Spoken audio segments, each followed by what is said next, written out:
Shalom. Tuhan, kiranya kedaulatan Tuhan dan Roh Kudus akan menolong setiap kita untuk dapat memperhatikan kebenaran firman Allah dan kita sama-sama belajar apa yang Tuhan mau dari kehidupan kita. Hari ini saya memberi judul Saksi Pertama Kebangkitan Yesus. Saksi pertama kebangkitan Yesus. Di dalam Injil Yohanes pasal yang ke-20 kita akan membaca masih dalam rangkaian hari ini seminggu dalam peristiwa kebangkitan Yesus. Dalam renungan harian yang diberikan juga saya mengambil tetap hal-hal yang terkait masih pasca kebangkitan dan berharap bisa dilaksanakan sampai 40 hari ke depan sampai hari di mana terjadi Pentakosta. Nah, mari kita belajar tentang hal ini. Yohanes 20 kita baca dari ayat yang ke-11 sampai dengan ayatnya yang ke-18. Yuk kita baca bergantian ya. Saya baca ayat ganjil dan jemaat akan membaca ayat genap. Firman Allah berkata di dalam Injil Yohanes pasal 20 ayat 11, demikian firman Allah. Tetapi Maria berdiri dekat kubur itu dan menangis. Sambil menangis, ia menjenguk ke dalam kubur itu.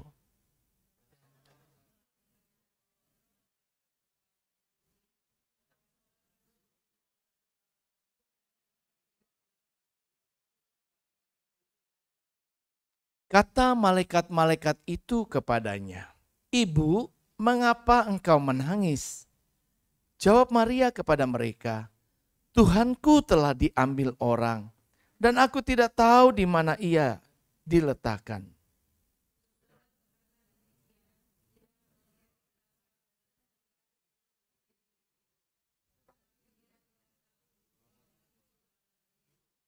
Kata Yesus kepadanya, "Ibu, mengapa engkau menangis? Siapakah yang engkau cari?" Maria menyangka orang itu adalah penunggu taman, lalu berkata kepadanya, "Tuan, jikalau Tuan yang mengambil dia, katakanlah kepadaku di mana Tuan meletakkan dia, supaya aku dapat mengambilnya."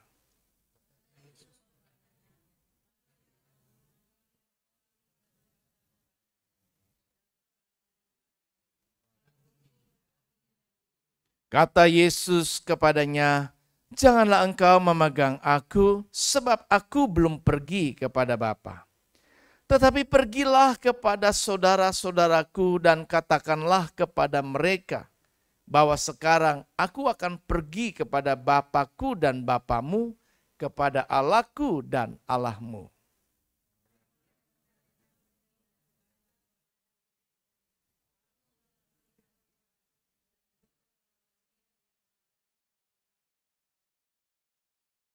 Nah, kita bisa lihat di sini bahwa Tuhan Yesus tidak memilih Petrus, tokoh yang sangat vokal, spontanitas, dan sangat menonjol.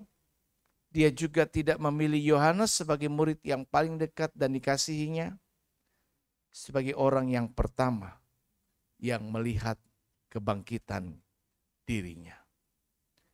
Ia memilih oleh karena kasih karunia Allah Bapa, Maria Magdalena, sosok pribadi wanita yang tidak sempurna.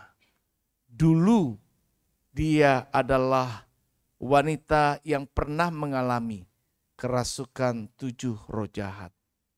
Namun kemudian ia disembuhkan, ia dipulihkan, dan karena itu ia setia mengikut Yesus, bahkan menjadi bagian murid-murid yang juga turut melayani dari belakang.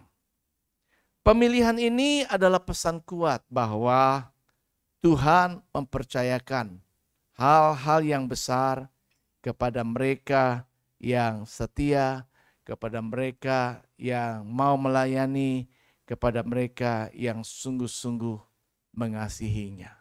Dan Tuhan tahu bahwa Maria Magdalena, seorang wanita yang pernah dilepaskan dari kerasukan 7 roh jahat itu, ia kini mendedikasikan hidup sepenuhnya mengasihi Tuhan dan melayani Dia. Nah, kebangkitan Kristus adalah peristiwa terbesar dalam iman Kristen, dan wanita diberi peran pertama untuk menyaksikannya. Ini adalah sebuah kehormatan sekaligus merupakan sebuah tanggung jawab yang besar. Mari kita belajar dari Maria Magdalena pada hari ini untuk hidup di dalam kesetiaan, di dalam kasih, pelayanan, dan ketaatan yang membawa perubahan yang total bagi diri kita, bagi orang lain, bagi dunia. Dan kita bisa lihat hal-hal apa saja sih yang kita bisa pelajari dari kisah sederhana ini yang sudah kita ketahui. Hal yang pertama kita bisa lihat di sini bahwa prioritaskan Tuhan itu yang bisa kita pelajari. Maria Magdalena, Yohana, terus siapa lagi perempuannya? Susana, ya, dan perempuan-perempuan yang lain. Rupanya memang perempuan, kalau di ayat yang pertama kita baca dari Yohanes pasal yang ke-20, pagi-pagi sekali mereka ini pergi ke kubur. Hari masih gelap, para wanita ini sudah bangun. Mereka mempersiapkan rempah-rempah sejak semalam untuk dibawa, untuk merempah-rempahi daripada mayat Yesus.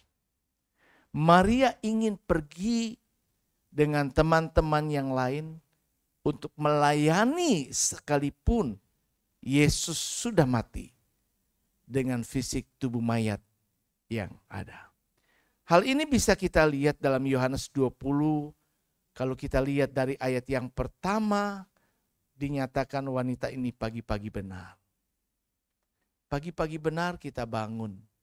Mungkin kalau dibanding perempuan dengan laki-laki lebih pagi, mana ya? Perempuan ya, biasanya ya. Perempuan, biasanya. Tapi enggak berarti kalah yang laki-laki.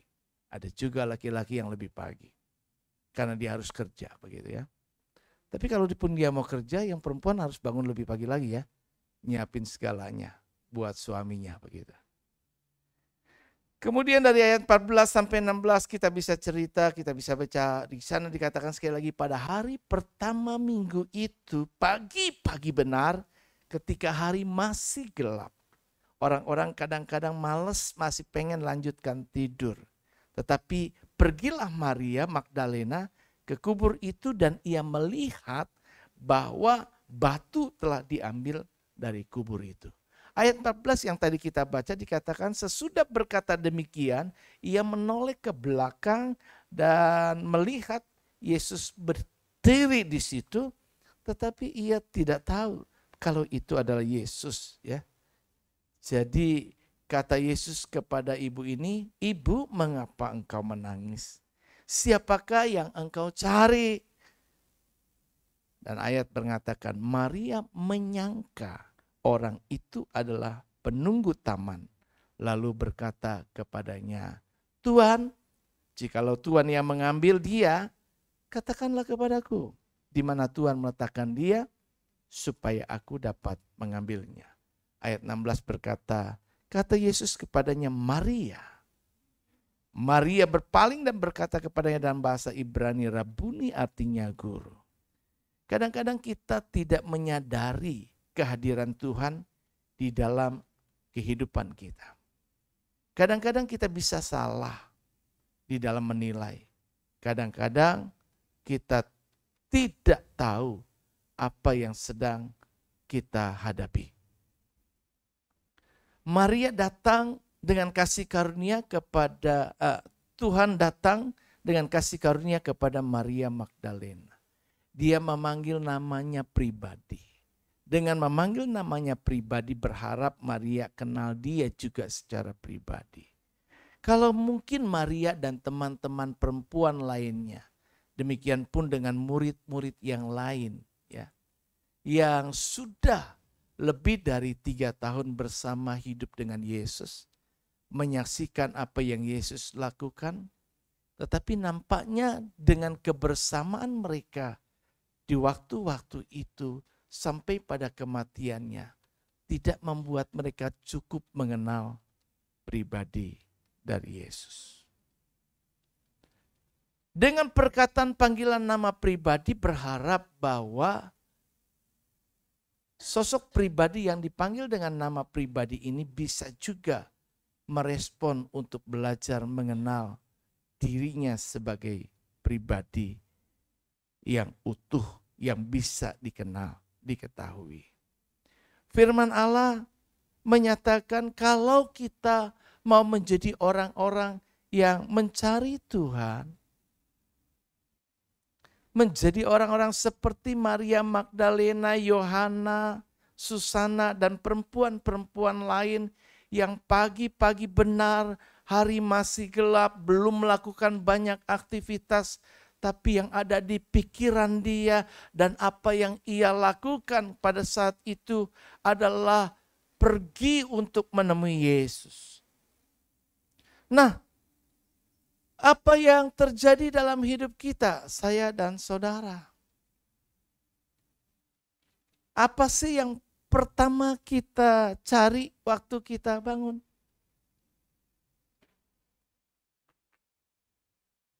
Apakah kita ketika bangun selalu connect langsung kepada Allah, memikirkan Dia dan berkata terima kasih Tuhan, sepanjang malam sudah saya lewati. Dan terima kasih buat kehidupan baru yang Tuhan beri hari ini. Dan Tuhan tolong saya untuk kehidupan hari ini bisa dijalani dengan keadaan yang jauh lebih baik daripada kehidupan yang sudah berlalu kemarin-kemarin itu. Atau justru sebaliknya kebanyakan kita kemudian begitu bangun, kita sibuk, yang kita cari bukan Tuhan, tapi yang kita cari handphone. Dan yang kita lihat bukan Alkitab, tetapi yang kita lihat message-nya apa. Ada apa di handphone. Atau yang kita pikir hari ini ulang tahun apa, kita mau broadcast apa. Atau apa yang kita mau kirim pada saat di pagi-pagi itu. Kita tidak terbiasa seperti perempuan-perempuan tadi yang pagi-pagi benar, hari masih gelap, sebelum melaksanakan aktivitas sepanjang hari itu, maka yang terpenting dalam dirinya adalah menemukan Tuhan. Pola hidup kita menunjukkan siapa kita ini dan siapa yang kita prioritaskan di dalam hidup kita. Itu akan bisa memberikan sebuah gambaran bahwa sebenarnya kita masih memprioritaskan Tuhankah atau kita masih memprioritaskan hal-hal yang kita ingin lakukan. Apakah dalam hidup kita, kita masih menjadikan Yesus pusat hidup kita atau kita tetap menjadikan diri kita sebagai pusat hidup kita sendiri sehingga segalanya akan kembali berpulang kepada diri kita. Sesungguhnya kita bisa tahu bahwa Tuhan senang, Tuhan rindu untuk dijadikan yang pertama. Sejak zaman perjanjian lama, maka Taurat itu menulis dengan sangat jelas, jangan ada padamu Allah lain di hadapanku. Jangan buat bagimu patung yang menyerupai apapun juga. Allah tidak ingin dia dinomor duakan. Allah tidak ingin ada faktor-faktor lain yang menggantikan posisi dirinya yang menjadi hal yang utama di dalam hidup kita. Siapapun dalam bentuk apapun. Karena itu Tuhan menempatkan itu sebagai hukum yang pertama dan yang pertama. Yang di dalam perjanjian baru intinya diperas semuanya pada perintah Tuhan. Kasihilah Tuhan Allahmu dengan segenap hati, segenap jiwa, segenap akal budi, dan segenap kekuatanmu. Jadi seluruh hal potensi yang ada di dalam hidup dan diri kita, sepenuhnya harusnya kita limpahkan untuk Tuhan. Ketika kita menjadikan dia pusat hidup, tentu dia akan menyatakan dirinya kepada kita. Bahkan dia akan memberkati dengan kehadirannya. Dan ketika dia hadir menyertai kita, apapun yang kelak akan kita lakukan, akan dibuat Tuhan berhasil dan beruntung, seperti kesaksian Alkitab, kisah Yusuf dan orang-orang yang disertai Tuhan. Firman Allah ketika kita menjumpai Tuhan, dia berkata, apabila kamu, Yeremia 29 ayat 13, apabila kamu mencari aku, kamu akan menemukan aku. Apabila kamu menanyakan aku dengan segenap hati, Tuhan akan memberikan hidup dirinya untuk dapat ditemui oleh orang-orang yang segenap hati mau mencari dia. Itu sebabnya juga Tuhan akan memberikan dirinya ditemui dan membukakan dan menyatakan segala sesuatunya untuk orang-orang yang rindu untuk mengerti akan kebenarannya dan mengenal dia lebih lagi. Karena itu Matius 6 ayat 33 mengingatkan kepada kita sekalian, carilah dahulu kerajaan Allah dan kebenarannya. Semua hal yang lainnya itu tenang, maka semuanya itu akan ditambahkan. Akan ditambahkan kepada kita. Yang basic, dasar, standar apa yang menjadi kebutuhan hidup kita, semua orang percaya tidak percaya, kata Tuhan, burung di udara dia pelihara, apalagi anak manusia. Tetapi bagi orang-orang khusus yang mau mencari Tuhan, yang memprioritaskan Tuhan, yang mau mengutamakan Tuhan, yang tetap menjadikan Tuhan prioritas kehidupannya dan pusat hidupnya, maka Tuhan hadir dalam hidupnya. Dan ketika Tuhan hadir menyertai, apa yang dia kerjakan akan ditolong Tuhan dan dibuat Tuhan berhasil. Perjalanan hidup kita selalu beruntung, kita menemukan banyak hal-hal baik yang terjadi di dalam kehidupan kita. Karena itu hal yang perlu kita lakukan adalah, mari saya, saudara belajar, jadikan setiap pagi sebagai waktu perjumpaan pribadi dengan Tuhan. Sebelum kita mengerjakan aktivitas yang lain, yuk sama-sama menjadi gaya hidup kita ke depan. Bahwa kita begitu melek ingat Tuhan. Begitu melek kita terima kasih Bapa, terima kasih Tuhan Yesus, terima kasih Roh Kudus. Kalau dalam sebuah pujian, kita nyanyi lagu pujian apa tuh?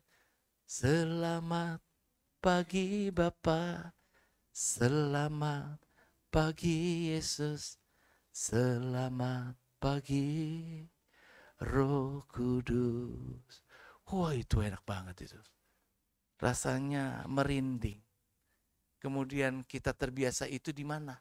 Waktu retret. Kalau lagu ini saya nyanyi, connect pikiran saya suasana retret. Jam 5 kita bersama. Gitu kan? Tapi ketika sudah di individu pribadi di rumah, kayaknya enggak kayak gitu ya. Kita masih berguling. Ya? Ataupun kerjakan hal-hal yang lain yang menjadi kesibukan kita. Yang akan kita kerjakan di hari itu. Mari kita belajar sama-sama. Saya dan saudara. Jadikan ini pola hidup untuk ke depan. Kalau gitu belum sekarang. Terus latih diri untuk membangun hubungan yang intim dengan Tuhan setiap hari. Ketika saya mengatakan kepada orang, ya datangnya ibadah, orang itu bisa merespon kepada saya, kamu kangen sama saya ya? Sehingga saya suruh kamu datang beribadah. Tahu nggak apa yang saya jawab? Saya bisa ngomong gombal, iya saya kangen sama kamu, tapi bukan itu yang saya jawab. Saya kangen dan kepengen ketemu sama orang yang bisa menyenangkan saya.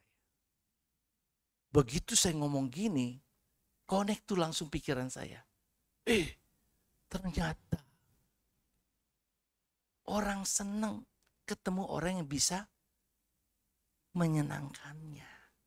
Begitu juga Tuhan. Tahu nggak? Tuhan tuh senang ditemui, mau ketemu sama orang-orang yang mau menyenangkan dia. Jadi kalau saudara datang dengan segudang rentetan, siap dengan permohonan-permohonan, Tuhan bosan. Ya lu datang minta lagi. Ya lu datang minta lagi. Ya lu datang minta lagi. Kapan bilang selamat pagi Bapa, selamat pagi Yesus, selamat pagi Roh Kudus. Terus apa? Terima kasih. Terima kasihlah. Terima kasih kita bisa melewati itu. Kungkung saya yang sangat sayang sama saya waktu saya dulu masih kecil. Dan dia tidak panjang umur. Usia saya masih sangat kecil. Jadi kalau saya ke tempat kungkung itu, di Pecenongan, karena saya memang cucu laki yang dari anak pertama, mama saya anak pertama. Jadi saya paling disayang. Dan saya merasakan itu, walau saya masih kecil saya bisa ingat. Tapi ketika dia tidur, berita duka cita disampaikan kepada keluarga. Enggak bangun lagi. Jadi ketika saudara masih bisa bangun, terima kasih sama Tuhan. Terima kasih buat kehidupan hari ini. Yang Tuhan karuniakan buat saya. Buat pasangan kita. Buat anak-anak kita. Buat kalau ada menantu cucu. Ya. Buat jemaat Tuhan di GB Gunung Sahari. Buat semua saudara-saudara yang lain.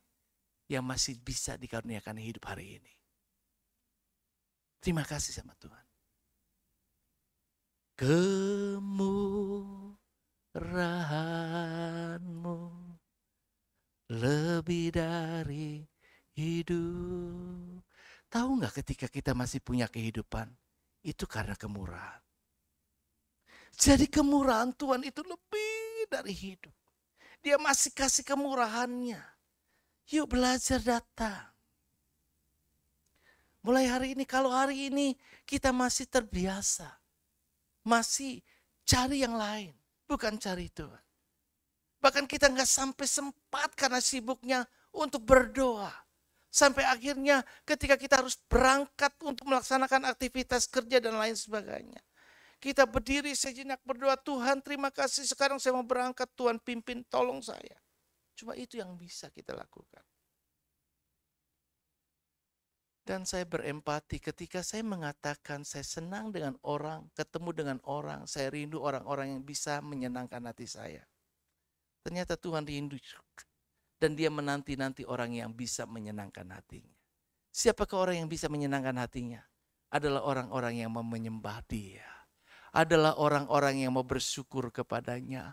Adalah orang-orang yang masih ingat yang pertama adalah Tuhan. Orang-orang yang tetap mengutamakan dia di atas segalanya. Jadi kalau kita nyanyi, Kaulah segalanya, itu benar-benar. Enggak cuma bibir. Yesaya bilang umatku memuji aku cuma dengan bibir. Hatinya jauh. Ini bicara bukan cuma untuk saudara tapi juga dengan saya. Kita belajar diingatkan. Yuk sama-sama. Sama-sama. Jangan tunggu waktu senggang. Beri waktu terbaik untuk Tuhan. Alokasikan. Kita terlalu sibuk dengan urusan kita. Tuhan beri waktu 24 jam sehari pada setiap orang. Latar belakang apapun juga. Yang mengasihi atau tidak mengasihi Tuhan. Yang percaya atau tidak percaya. Dari waktu yang Tuhan beri, adakah waktu itu kita alokasikan juga untuk Tuhan? Di tengah kesibukan, kesuksesan yang kita raih, apakah kita juga meluangkan waktu untuk tetap beribadah, bersekutu, jalin hubungan, bahkan bisa melayani Tuhan. Tahu nggak perempuan-perempuan yang melayani itu? Dia bukan cuma Maria Magdalena yang punya background kerasukan setan dengan latar belakang yang buruk, berbagai penyakit yang disembuhkan, ditolong Tuhan. Mungkin ada orang-orang yang sudah disembuhkan Tuhan. Tapi orang-orang yang disembuhkan Tuhan ketika dia dalam keadaan yang begitu kritis dan berat, dia berdoa, Tuhan kalau saja aku sembuh, benar-benar aku akan setia sama Tuhan. Tapi begitu sembuh cepat, dia lupa, gak setia lagi, gak beribadah. Apalagi melayani. Aduh enak ya, kalau Tuhan berkati saya punya uang.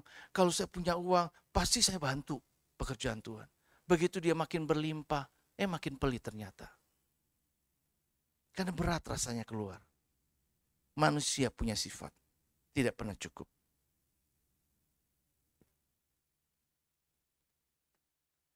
Susana Wesley, dia ada seorang ibu yang punya 19 anak. Banyak banget. Jemaat ini belum ada yang seperti dia. Dan anak yang dimiliki itu salah satu diantaranya adalah yang bernama John Wesley dan Charles Wesley. John Wesley, Charles Wesley ini adalah tokoh pembaharu gereja. Tapi apa yang dilakukan oleh ibu ini semasa hidup dengan 19 anak yang harus diurus? Susana tetap menjaga waktu pribadinya dengan Tuhan. Di tengah-tengah setiap kesibukannya dia meletakkan waktu-waktu yang penting, yang utama. Dan dia membiasakan anak-anak didik. Anak-anak, kalau mama lagi pakai, mereka cuma punya celemek waktu itu. Kalau mama pakai celemek, tutupkan kepala, itu mama lagi mau berdoa, jangan ganggu mama. Jadi anak-anak melihat ketekunan, kesetiaan, kerajinan daripada mamanya yang selalu cari Tuhan.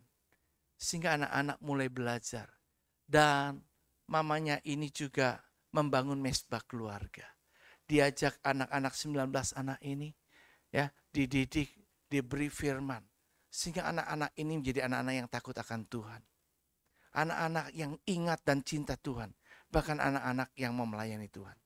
Alhasil kita bisa lihat, ada orang yang bernama John Wesley, dia lahir di 17 Juni 1703. Ya. Sampai masa hidupnya 2 Maret 1791. Dia beranjak bertumbuh menjadi remaja, menjadi pemuda, bahkan dia menjadi seorang pendeta Anglikan. Dia belajar menjadi teolog.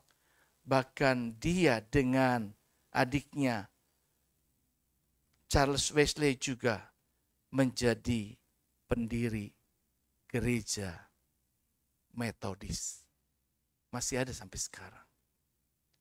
Jadi pendiri gereja Metodis adalah anak dari seorang ibu yang punya 19 anak.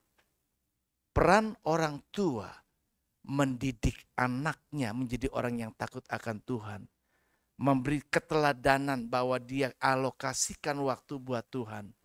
Membuat anak-anaknya tidak terlibat narkoba, tidak terlibat kenakalan remaja, tetapi menjadi anak-anak yang setia dan bahkan dipakai Tuhan di dalam kehidupannya. Yang pertama. Hal kedua yang bisa kita belajar dari hal ini adalah Tuhan ingin kita belajar jangan salah sangka. Yang pertama, prioritaskan Tuhan. Jadilah orang yang pertama yang ketemu dengan Tuhan. Jadilah orang pertama yang dipakai Tuhan untuk mengabarkan kabar baik. Dengan membangun hubungan yang baik, dengan pola hidup yang terbiasa kita bangun, dengan jadikan Tuhan pusat hidup kita. Kemudian Tuhan juga mau saya dan saudara agar hidupnya tidak salah sangka. Kita belajar mengenal dengan benar.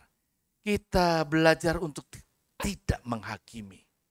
Di dalam Yohanes pasal 20 ayat 15 berkata, kata Yesus kepadanya, "Ibu, mengapa engkau menangis? siapakah yang engkau cari? Terus Alkitab menulis atau mencatat, Maria menyangka, saya garis bawahi, Maria menyangka orang itu adalah penunggu taman. Dia lihat pribadi Yesus yang sama, yang pernah bersama-sama dengannya selama lebih dari 3 tahun itu. Tetapi saat itu dia tidak mengenali. Kenapa tidak mengenali? Suasana hatinya itu sedang kalut, sedang kecewa. Kenapa menjumpai sebuah fakta ternyata Yesus mayatnya sudah tidak ada lagi. Itu sebabnya ketika pertama kali respon Maria ketika pergi ke kubur dengan para wanita yang bersama-sama dengan dia, batunya sudah terguling, dia masuk ke dalam, ternyata cuma ada bekas kain kafan. Mayatnya tidak ada. Dia berkesimpulan segera mayat Yesus dicuri orang. Maka segera dia lari ketemui para murid untuk menyampaikan berita bahwa mayat Yesus dicuri orang. Dan hal ini menghebohkan murid-murid yang pada waktu itu membuat Petrus dan salah satu murid yang lain spontanitas lari menuju ke kuburan. Dan Petrus kalah balapan dengan satu rekannya ini, tapi satu rekannya begitu nyampe takut masuk ke kuburan, cuma nengok dari luar. Petrus menyusul, dia spontanitas jiwanya, kemudian dia segera masuk dan melihat sebuah kenyataan, kemudian kembali meninggalkan kubur untuk beritakan, sampaikan ke teman-teman bahwa Yesus dicuri orang. Kenapa dia bisa bilang begitu? Kenapa terjadi kesimpulan seperti itu? Gara-gara Maria dan perempuan lain menyampaikan berita hoak. Menyampaikan ketidakbenaran. Berdasarkan salah sangka dan berdasarkan asumsi. Mayat Yesus tidak ada, mayat Yesus dicuri. Berapa banyak hidup kita dan saya dan saudara juga kadang bisa seperti itu. Hal-hal yang kita lihat, kita punya kesimpulan, bahkan mudah cepat menyimpulkan sesuatu. Kemudian dengan kesimpulan kita sampaikan ke orang, padahal berita itu bisa menjadi berita palsu. Berita palsu itu menyebabkan hal-hal yang buruk dan yang lainnya. Dan Anda penyebab hal-hal yang buruk itu tanpa Anda sadari. Anda bagian dari orang yang ternyata ditunggangi oleh iblis untuk sebuah hal yang buruk terjadi. Matius 7 ayat yang pertama. Oke, ketika Maria melihat Yesus, Maria Magdalena menyangka Yesus ada penunggu taman. Jelas dia salah sangka karena dia tidak mengenalinya. Ini mengingatkan kita bahwa kita seringkali salah menilai karena cuma melihat sekilas, tidak mengenal lebih dalam. Tapi sekali lagi Matius 7 ayat 1 itu sebabnya Yesus ngajar. Jangan kamu menghakimi supaya kamu tidak dihakimi. Setiap kita selalu diingatkan agar tidak pernah menghakimi. Ayat yang tadi kita baca jelas menyatakan waktu dia lihat Yesus menyangka penunggu taman, langsung dia vonis, menghakimi dan vonis ya kepada Yesus. Dia bilang, ya, kalau kamu yang mencuri kembalikan atau kasih tahu kamu taruh di mana itu. Ini udah nuduh loh. Ini sudah menghakimi loh. Dia tidak punya alat bukti bahwa orang yang dia lihat tadi yang disangka penunggu taman itu adalah orang yang mencuri. Tapi dia sudah berakting, bertindak. Memvonis bahwa dia adalah pencurinya.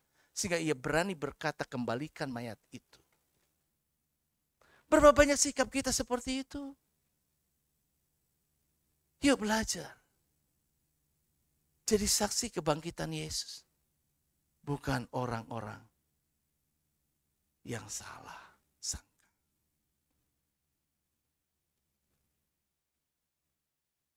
Yakobus 1 ayat 19 mengingatkan kepada kita, setiap orang hendaklah cepat untuk mendengar, tapi lambat untuk berkata-kata dan lambat untuk marah. Kadang-kadang karena kita salah sangka, kita sudah jadi marah. Marah, ribut, bahkan sampai kejadian bisa lebih daripada itu. Yuk kita belajar. Belajar mengenal lebih dalam. Jangan cepat menilai orang. Bisa jadi kita belum mengenal seseorang dengan benar sehingga berpotensi salah sangka. Juga jangan cepat menyimpulkan sesuatu dari penampilan atau dari situasi walaupun kelihatannya fakta membuktikan. Kenyataan dan lain sebagainya. Yuk belajarlah mengenal seseorang dengan benar, bukan praduga. Nggak ngerti, tanya langsung. Jangan menghakimi. Orang yang terlihat biasa, bisa jadi dia adalah orang yang luar biasa. Orang yang terlihat jahat, mungkin bisa jadi dialah orang yang paling baik. Kita bisa salah. Penunggu taman sesungguhnya adalah Yesus. Tapi Maria saat itu belum mengenal. Kita diingatkan juga apa yang pernah terjadi, salah sangka bisa berakibat fatal sekali. Apa yang dialami Saulus waktu itu. Saulus juga salah sangka loh. Dan akibat dari Saulus salah sangka, fatal sekali. Ia menyangka para pengikut Yesus itu adalah penyesat yang harus dihentikan. Bukankah ada banyak orang yang seringkali juga salah sangka? Orang-orang Kristen penyesat, menyembah Allah yang salah, sehingga ada orang-orang yang karena salah sangka tadi, sampai berani jihad dan membunuh atau membinasakan orang-orang itu. Dengan penuh semangat, Saulus menganiaya, menangkap, bahkan membunuh orang-orang Kristen. Ia ikut menyetujui pembunuhan Stefanus, martir tokoh Kristen pertama. Mungkin dengan kita salah sangka, kita bisa membunuh karakter seseorang. Dengan tuduhan kita, kita bisa membuat kehancuran hidup seseorang. Dan kita tidak sadar, kita penyebabnya. Yuk belajar hari ini. Kita mau menjadi orang yang tidak cepat salah menduga orang. Dan yang terakhir, kita belajar dari peristiwa ini menjadi pembawa kabar baik. Bukan gosip, bukan hoax, tapi jadilah pembawa Injil. Jadilah pemberita Injil. Pemberita kabar baik. Pemberita kabar yang membuat orang selamat. Kita lihat dari 12 pengintai yang diutus. Objek yang sama bisa menimbulkan persepsi dan penilaian yang berbeda. Objeknya sama, bisa membuat orang berbeda. Tetapi 10 yang diutus, dia melemahkan banyak orang. Dengan berita-berita menurut penilaiannya sendiri. Tapi 2 orang ini adalah orang yang beriman. Jadi penilaian saudara, pandangan saudara, pendapat saudara akan sangat berpengaruh terhadap iman. Artinya itu dipengaruhi juga dari iman saudara.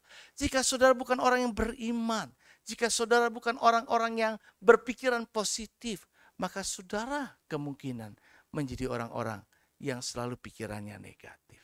Selalu bisa melemahkan orang. Selalu bisa memberitakan berita-berita gosip doang. Bisa menjadi pemberita hoax. Saudara tidak pernah memberitakan kabar baik.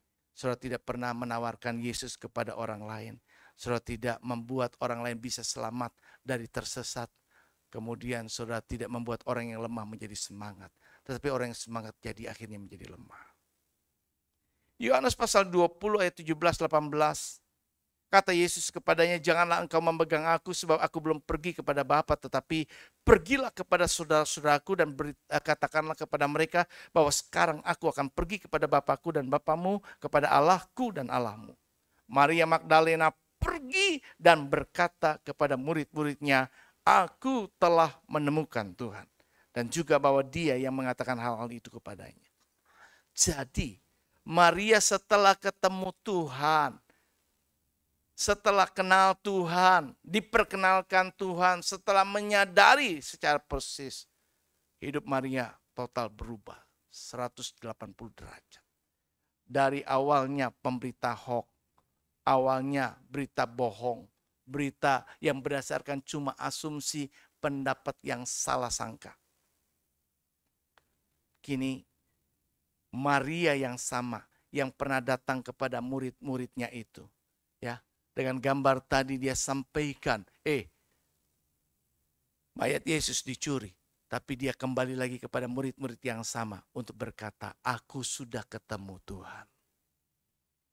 Tuhan tidak dicuri, dia bangkit, dia hidup. Banyak orang kadang-kadang setelah mengatakan hal-hal yang salah, tidak berani mengoreksi. Ada banyak orang-orang Pilatus di masa zaman sekarang yang tidak berani mengungkapkan kebenaran. Cuma mau nyaman, cuma jaga hubungan teman, cuma mau cari aman. Di kantor banyak, di pergaulan banyak, di gereja juga banyak. Di kalangan pendeta juga banyak. Itu kenyataan hidup.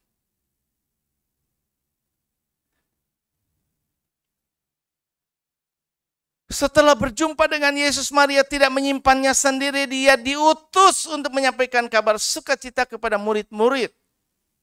Ia menjadi pemberita pertama Injil kebangkitan. Karena itu Yesaya 52 ayat 7 menuliskan betapa indahnya kedatangan mereka yang membawa kabar baik. Kalau saudara datang, kalau saudara hadir, kalau saudara berteman, kalau saudara berkata-kata, baik kepada saya ataupun kepada yang lain. Dan perkataan saudara ada menambah semangat kita, menghidupkan kita, menguatkan kita, bahkan menyelamatkan kita. Itu adalah orang yang dibutuhkan. Tapi ketika saudara bikin lemah, saudara bikin pusing, saudara bikin stres, itu bukan alat Tuhan. Itu alat setan. Karena itu jaga mulut kita. Kemarin mungkin orang bertanya, ngapain saya kirimin itu video kayak TikTok atau apa itu ya, perempuan yang mukanya sedikit jelek. Dia bilang kan, saya mau bertanggung jawab. Ya, gue waktu masih kecil suka dibilang, jelek lu, muka jelek lu, muka jelek. Sekarang gue jadi bener-bener jadi jelek. Berapa banyak kita seringkali suka bilang begitu kan, sama orang lain. Kita mengucapkan kata-kata negatif, dan kata-kata negatif ternyata menciptakan sesuatu. Tahu nggak, saya yakin banget, perkataan kita punya kuasa. Segala sesuatu diciptakan oleh karena firman. Dia berkata, jadilah terang, maka terang jadi. Perkataan kita menciptakan sesuatu. Hati-hati berkata. Jika engkau ingin yang baik, perkatakan yang baik. Jika ingin yang baik, perkatakan yang buruk. Bocengli. Enggak ada hukumnya. Karena hukum yang alam menyatakan tabur tuai. Yang kau tabur, yang kau tuai. Jadi jika kita menabur yang buruk, kita pasti menuai yang buruk. Anda tanam benih pohon rambutan, jangan expect yang muncul adalah buah durian. Karena pasti akan cuma buah rambutan. Jadi yuk mulailah belajar. Bawa berita baik. Seperti Yosua dan Kaleb. Yang akhirnya dibawa Tuhan masuk ke negeri perjanjian. 10 pengintai lain tidak masuk. Karena jadilah sesuai dengan imanmu. Itu perkataan Yesus. Jadi hati-hati beriman. Hati-hati meyakini. Jangan meyakini sesuatu yang tidak ingin kita itu terjadi. Kalau tidak mau terjadi. Ini hukumnya.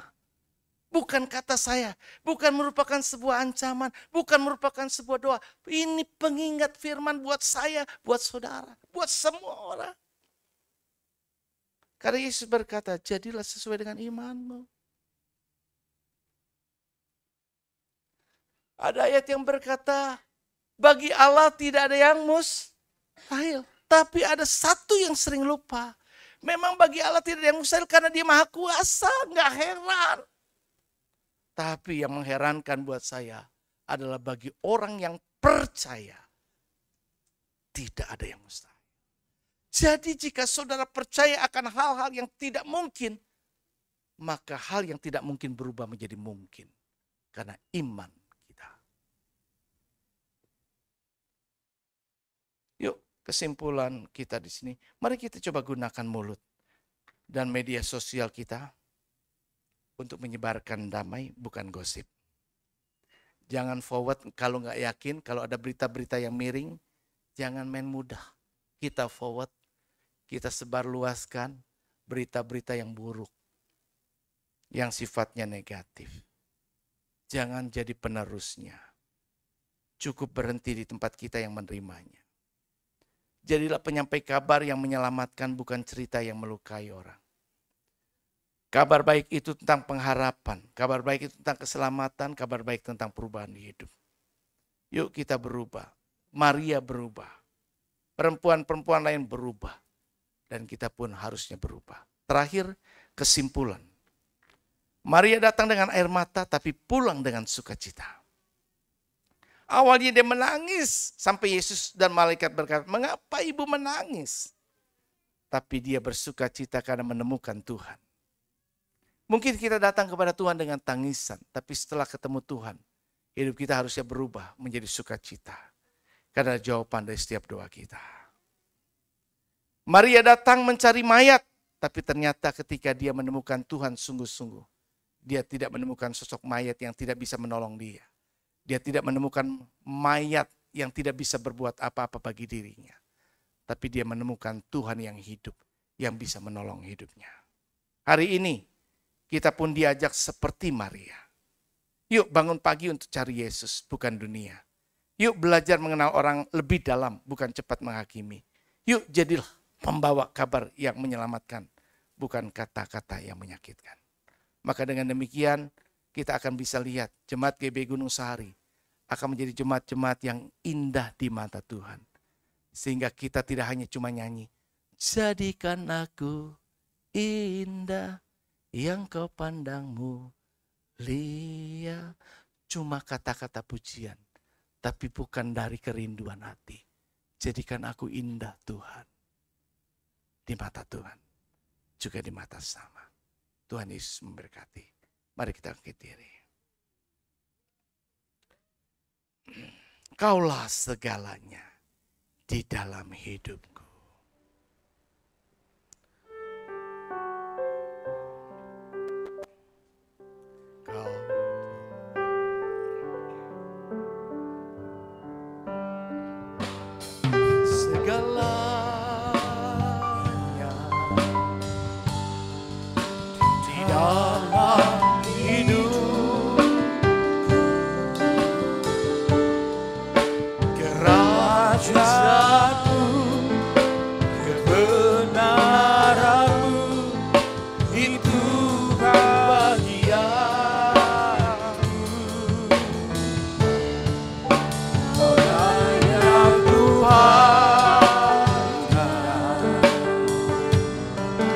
Selama hidup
Bapa dan Raja. Sekali lagi katakan, Kaulah segalanya. Kaulah segalanya. Amin. Dalam hidup Engkau Allah yang mengenal setiap hati-hati kami. Kerajaanmu, kebenaranmu, itu bagianku. Kaulah yang kupandang selama hidupku. Mengasihimu, memuliakanmu, Bapa dan Raja.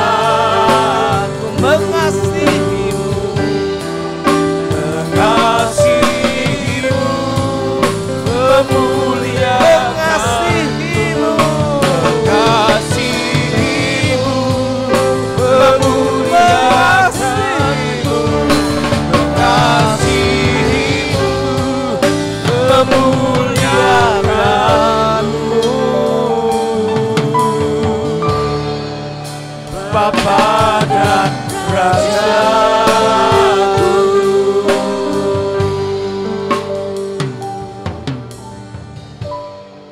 Ibu Nonon pimpin kita dalam doa merespon firman. Terima kasih. Segala puji, hormat, syukur kami kembalikan kepadamu siang ini Tuhan. Kami bersyukur, berterima kasih sudah dengar kebenaran firman Tuhan. Biar firman Tuhan itu membawa perubahan buat setiap kami yang mendengarnya.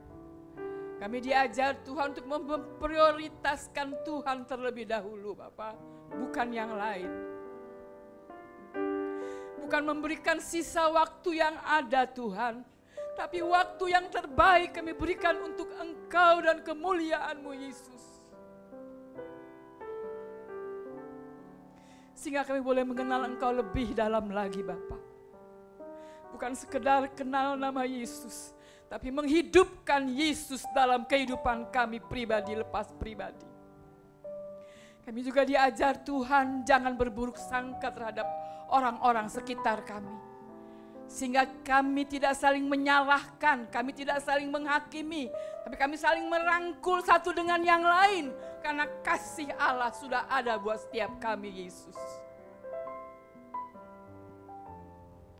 Kami juga diajarkan Tuhan untuk selalu membawa kabar baik, kabar yang benar. Memberitakan Injil yang benar buat setiap orang Tuhan. Sehingga bukan kepalsuan dari lidah kami. Perkataan kami baik dan benar Tuhan. Bukan semata-mata hanya untuk dipuji orang. Menyenangkan hati orang. Yang terutama menyenangkan hati Allah. Lewat kebenaran firman Tuhan yang kami berikan buat setiap orang-orang yang ada dekat kami. Semua orang boleh tahu, semua orang boleh dengar, semua orang boleh lihat bahwa Yesus adalah segala-galanya di dalam hidup kami Bapa.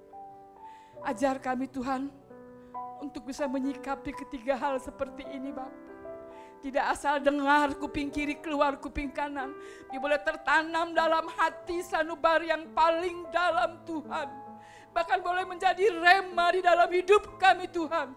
Saat kami sedang tergoyahkan oleh permasalahan hidup. Kami ingat firman Tuhan ini Bapa. Prioritaskan Allah terlebih dahulu. Itu yang terbaik yang akan kami berikan kepadamu Yesus. Ajar kami setia, ajar kami tekun, ajar kami taat Tuhan. Untuk mengiring Engkau Yesus. Seperti Engkau setia buat setiap kami. Sehingga mati di kayu salib buat kami Yesus. Namun Engkau bangkit untuk kami Tuhan. Kebangkitan-Mu itu membawa kemenangan buat kami. Biar roh kami terus boleh bernyala-nyala Tuhan di hadapan Engkau.